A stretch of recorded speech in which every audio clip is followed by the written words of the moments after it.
আজ প্রায় 4 বছর হয়ে গেছে আমার শ্বশুরমশাই আমাকে ছেড়ে স্বর্গে চলে গেছে। আজকে ছিল সেই দিন যেদিন 4 বছরের বাৎসরিকী শ্বশুরমশাইয়ের বাড়িতে করা হবে।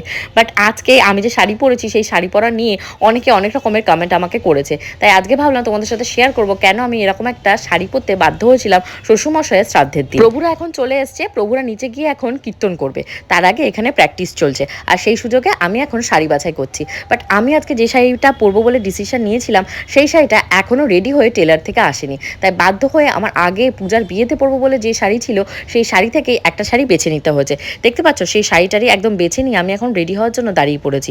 বাট আমি কিন্তু কনফিউজ ছিলাম যে আমার শাড়িটা আমার হাতে এসে পৌঁছাবে না আমাকে লাল শাড়িটা পরতে হবে।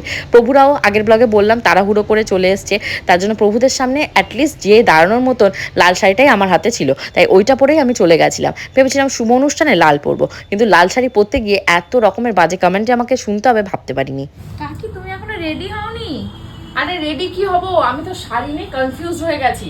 এত পরিমাণে বাইরে রোদ, তারপর বলতো তুই বলতো কোন শাড়িটা পরবো আজকে অকেশনে। আমি তো কনফিউজ হয়ে যাচ্ছি যে এই শাড়িটা পরবো না এই রেড কালারের শাড়িটা পরবো। লালটা বেশি ভালো লাগছে। লালটা বেশি ভালো লাগছে, দেখি লালটাই পরো। লালটা পরবো। হ্যাঁ, এটাও খারাপ না, এটাতে দেখো দাগ লাগিয়েছে, কে দাগ লাগিয়েছে আমি সঠিক জানি না।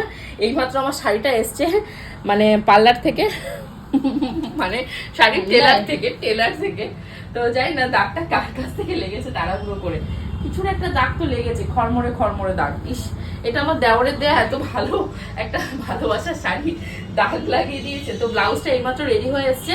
তো আমার প্রিয় ভিউয়ার্স তোমরাই কমেন্ট করে আমাকে বলো যে এই দুটো শাড়ির ভেতর থেকে আমাকে কোন শাড়িটা পরলে বেশি সুন্দর লাগবে।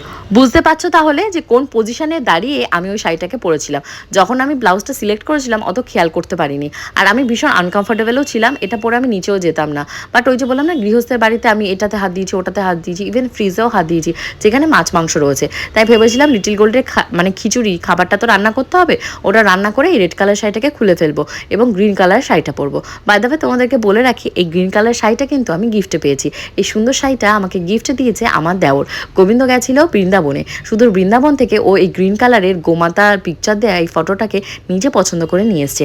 সো আমার প্রিয় ভিউয়ার্স পরবর্তী ব্লগে তোমাদের সাথে আমার ওই প্রিয় শাড়িটা পরে আমাকে কেমন লাগছে সেটা শেয়ার করব। তার জন্য আমার page Priyanka's time story and Priyanka food and family অবশ্যই ফলো করে দিও। অ্যাজ ওয়েল অ্যাজ আমার কিন্তু ইউটিউবে একটা চ্যানেল আছে যেটার নাম প্রিয়াঙ্কাস টাইম স্টোরি নামে, এবং সেখানে কিন্তু মানে 2 মিলিয়ন সাবস্ক্রাইবার হতে আর মাত্র কয়েকটা সাবস্ক্রাইবার বাকি। প্লিজ তোমরা ওই চ্যানেলটা ভিজিট করে একটু সাবস্ক্রাইবারটা বাড়িয়ে দিও। সো ফাইনালি আমি কিন্তু কিছু গয়নাও পরে নিয়েছি, এগুলো কিন্তু আমার নিজস্ব গয়না, কোনো প্রমোশনাল অ্যাডেন নয়। তো জোকস অ্যাপার্ট, তো যাই হোক আমার প্রিয় ভিউয়ার্স রেড কালার শাড়িটা পরে আমাকে কেমন লাগছে অবশ্যই জানিও, এবং অন্য কোনো স্পেশাল অকেশনে অবশ্যই আমি রেড শাড়িটা পরবো।